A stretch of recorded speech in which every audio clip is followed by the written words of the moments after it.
फक्त तांत्रिक बिघाड नव्हे तर मानवी चुका सुद्धा कारणीभूत आहेत असं विमान अपघाताच्या प्राथमिक अहवालामध्ये निरीक्षण नोंदवण्यात आलंय। अजित पवार यांच्या जो विमानाचा अपघात झाला त्याचा प्राथमिक अहवाल समोर आलाय। पायलटला धावपट्टीचा अचूक अंदाज आला नाही, विमानाचा समतोल बिघडल्यामुळे हा अपघात झाला असं या अहवालात नमूद करण्यात आलंय। पायलटला लँडिंगचा अंदाज चुकला असं या अहवाल सांगतोय। धावपट्टीचा अंदाज घेण्यात झालेली चूक विमानाची गती आणि इंधन स्थिती लक्षात घेता जीवघेणी ठरल्याचं या अहवालात म्हटलेलं आहे। त्यामुळे थोडक्यात पायलटवरती खापर फोडलेलं दिसतंय, तांत्रिक अडचणी आहेत, त्याचबरोबर मानवी चुका यावर बोट ठेवण्यात आलेलं आहे। पायलटचा धावपट्टीचा अंदाज चुकला असं या प्राथमिक अहवालामध्ये नमूद करण्यात आलेलं आहे। अजित पवार यांचा 28 जानेवारीला हा विमान अपघात झालेला होता। मुंबईहून निघालेलं विमान बारामतीमध्ये लँड करतेवेळी धावपट्टीच्या बाजूला कोसळलं आणि ज्यामध्ये अजित पवारांचा मृत्यू झाला होता। त्यानंतर अनेक शंका संशय उपस्थित केले जात आहेत। हा अपघात आहे की घातपात याची चौकशी कसून केली जाते आणि प्राथमिक अहवाल सध्या जो समोर येतोय ज्यामध्ये पायलटवर ठपका ठेवण्यात आलेला आहे। केवळ तांत्रिक बिघाड नव्हे तर यामध्ये मानवी चुका सुद्धा आहेत असं प्राथमिक अहवाल सांगतोय। पायलटचा अंदाज चुकला, त्याला धावपट्टीचा अंदाज आला नाही, त्याला लँडिंग व्यवस्थित करता आलं नाही आणि त्यामुळे त्याचं नियंत्रण सुटलं आणि त्यातून हे विमान कोसळलं असा हा प्राथमिक अहवाल सांगतोय। बारामतीमधली धावपट्टी ही इतर धावपट्ट्यांपेक्षा कमी लांबीची धावपट्टी आहे, त्यामुळे त्यावरती विमान उतरवणं हे काहीसं ट्रिकी असतं पायलटसाठी। मात्र त्या धावपट्टीचा अंदाज कॅप्टन सुमित कपूर यांना आला नाही असा हा प्राथमिक अहवाल सांगतोय।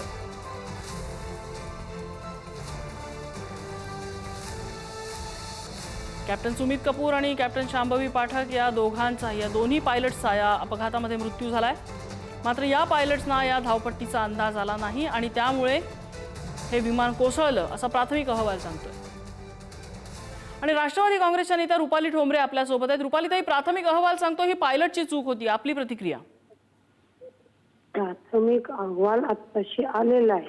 आम्ही सतत सांगतोय की आम्हाला उच्च स्तरीय चौकशी पूर्ण पारदर्शकपणे आमच्या महाराष्ट्राच्या जनतेसमोर आमच्या समोर मांडली गेली पाहिजे।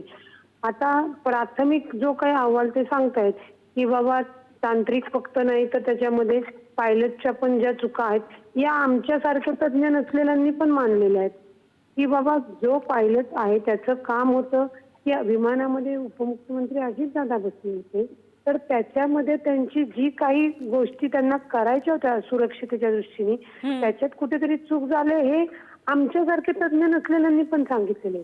पण जोपर्यंत याचा पूर्ण उच्चस्तरीय चौकशी अहवाल समोर येत नाही तर आता ठीक आहे, सुरुवात तर केली त्यांनी, सगळ्या जगासमोर लोकांसमोर त्यांनी ती पारदर्शकपणे चौकशी मांडणं गरजेचं आहे। त्याच्यानंतरच ठरवता येईल की हा अपघात आहे घात आहे। रुपालीताई, तुम्ही ज्या शंका उपस्थित केल्या आहेत किंवा आता अमोल मिटकरींनी शंका उपस्थित केली आहे, बजरंग सोनवणे यांनी शंका उपस्थित केलेली आहे, त्याबद्दल तुमचं काय म्हणणं आहे? आम्ही ज्या शंका उपस्थित केलेल्या आहेत तो त्या घटनाक्रमवरनं केलेला आहे। जेव्हा ही घटना घडली 28 तारखेला त्याच्यानंतर तर 5-6 दिवस मेंदू बधीरच म्हणजे सुधरतच आज नाहीये आणि आजही मन मानायला तयार नाहीये। पण आता जर त्याच्याकडं त्या दृष्टिकोनातनं एक वकील आहे त्या ह्याच्यातनं की बाबा एक लक्षात घ्या, सर्वसामान्याचा जरी अपघात झाला तरी त्याला पंचनामे असतात, त्याचे फोटो असतात, त्याची प्रक्रिया असते। हे तर राज्याचे उपमुख्यमंत्री अर्थमंत्री होते, मग ती प्रोसिजर किंवा ते कुठले व्हिडिओज असेल किंवा पायलट का बदलले गेले, विमान कुणी खाली उतरायला लावलं, या कुठल्याच गोष्टी अजूनही समोर नाहीत ना। त्या जोपर्यंत समोर येत नाही तोपर्यंत अधिक सखोल चौकशी व्हायला हवी असं रुपाली ठोंबरे म्हणतात। रुपालीताई, धन्यवाद आपण पुढारी न्यूजला प्रतिक्रिया दिली त्याबद्दल। आणि शरद पवार यांच्या राष्ट्रवादीचे महबूब शेख सध्या आपल्या सोबत आहेत। महबूब शेख जी, प्राथमिक अहवाल सांगतो ही पायलटची चूक होती, या माहितीकडे आपण कसं बघताय? नाही, असं की आता पायलटची चूक होती असं प्राथमिक अहवालात म्हणलंय तर ती चूक त्यांनी सांगितलं की धावपट्टी ही दिसत नव्हतं, धुकं होतं, तर हे काय पटणार नाही। कारण 3 किलोमीटरची त्या दिवशी फ्रिक्वेन्सी 3000 होती, म्हणजे 3 किलोमीटरची धावपट्टी ही पायलटला दिसणं अपेक्षित आहे आणि बारामतीची धावपट्टी ही 2.25 किलोमीटरचीच आहे आणि 3000 फ्रिक्वेन्सी 3 किलोमीटरची धावपट्टी दिसणं अपेक्षित आहे. आणि इकडे आपण सांगतोय की धुकं होतं म्हणून धावपट्टी दिसली नाही आणि दुसरीकडे आजूबाजूच्या जे घरावरचे कॅमेरे आहेत किंवा दुकानावरचे कॅमेरे त्यात विमान वर क्रॅश झालेलं दिसतंय. म्हणजे धुकं सीसीटीव्ही कॅमेऱ्यात ते दृश्य दिसतंय आणि पायलटला धावपट्टी दिसत नाही. ह्या दोन गोष्टी जरा विरोधाभास दाखवणार आहेत, ते काय मनाला पटणाऱ्या नाहीत. आणि हे शंका महाराष्ट्रातल्या आता तळागाळातल्या सर्वसामान्य माणसाच्या मध्ये झेड+ संरक्षण आहे दादांना आणि झेड+ संरक्षण असणारे महाराष्ट्राचे उपमुख्यमंत्र्यांच्या बाबतीत असा हलगर्जीपणा कसा होतो, टॅकऑफला परमिशनच कशी भेटली, जर इथं क्लिअरन्स नसेल तर मुंबईहून विमान टॅकऑफच कसं झालं, त्या सगळ्या गोष्टीचं मनामध्ये प्रश्न हे सामान्य माणसाच्या उभा राहिलेले आहेत. महबूब शेखजी धन्यवाद, आपण पुढारी न्यूजला प्रतिक्रिया दिली त्याबद्दल.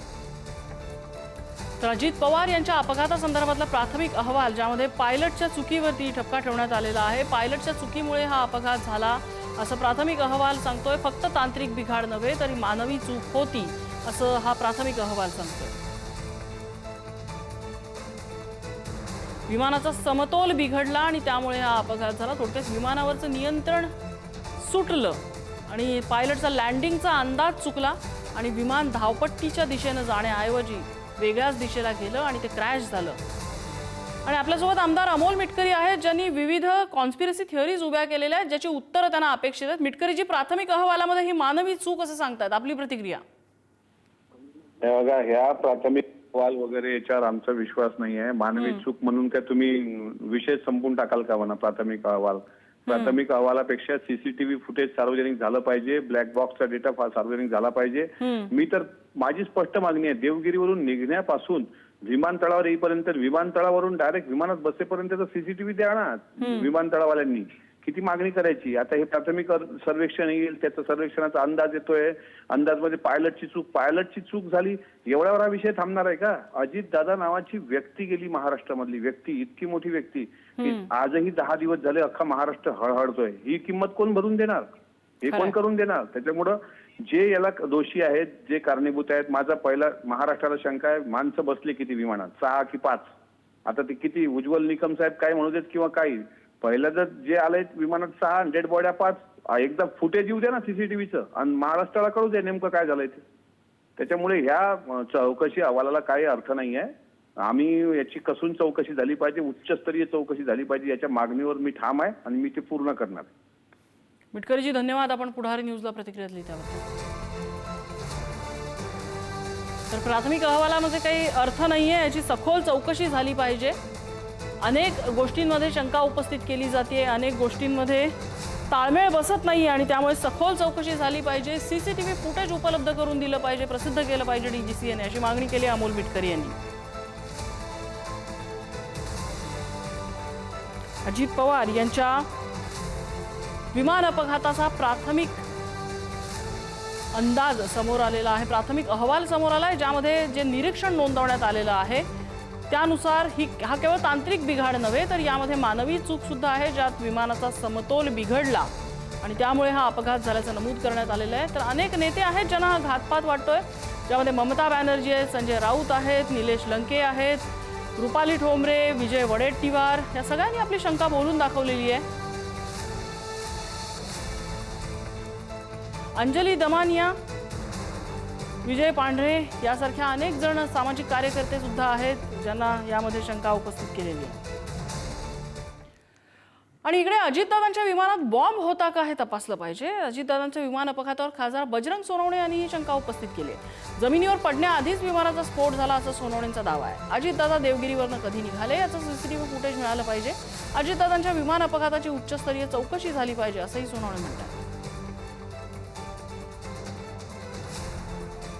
सर्व घटनाक्रम जर विचार केला तर तिथं कोण म्हणते की स्फोट झाला. तुम्ही जरी 9 ते 8:46चं जे फुटेज दिसतंय, जे मी बघितलं, त्या फुटेजमध्ये काय दिसतंय बघा तुम्ही, काय दिसतंय? फ्लाईट टच होऊन क्रॅश नाही झालं. नाही, त्याच्यात मला जेवढं कळतंय, ठीक आहे, तुम्हाला क्रॉस झालं, टिल्ड झालं, ठीक आहे, पण जमिनीला टच व्हायच्या अगोदरच ब्लास्ट झाले.